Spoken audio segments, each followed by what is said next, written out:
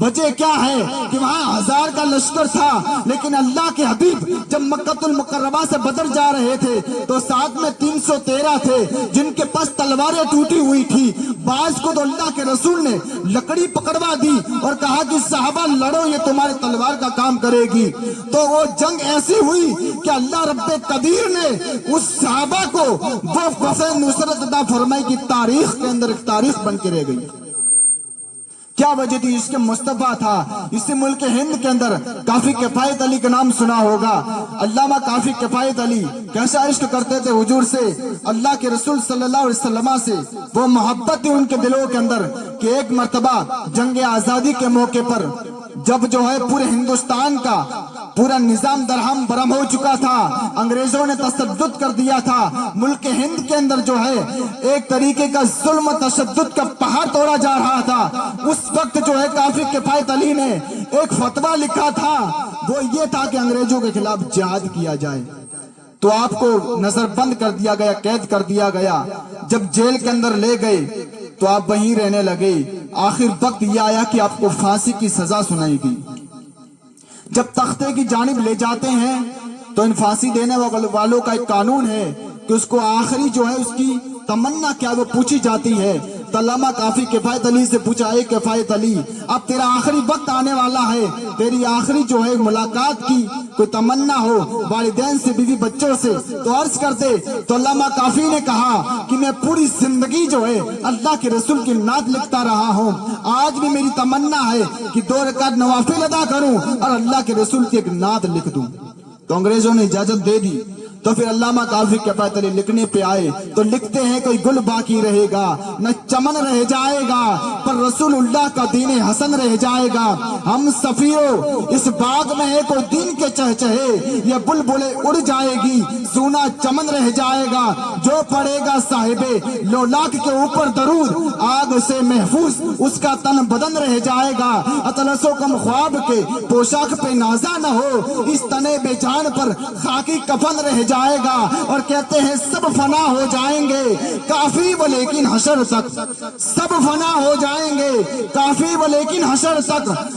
زبانوں پر نعت حضرت کا چلن رہ جائے گا۔ یہ علامہ کافی کفایت علی پوری ملک کے ہندوستان کے اندر ان کی تاریخ پڑھی جاتی ہے، لیکن ہمارے جو علماء کرام کی وہ شان رہی کہ آزادی کے موقع پر جتنی جانیں قربان ہمارے علماء نے کی ہے، شاید و باید کسی نے کی ہو۔ رب قدیر ان کی قربانیوں کو قبول فرمائے۔ وقت کا یاد رکھتے ہوئے میں اپنے گفتگو کو سمیٹ کرتا ہوں۔ اللہ رب من کل ذنبی و توب۔ السلام علیکم۔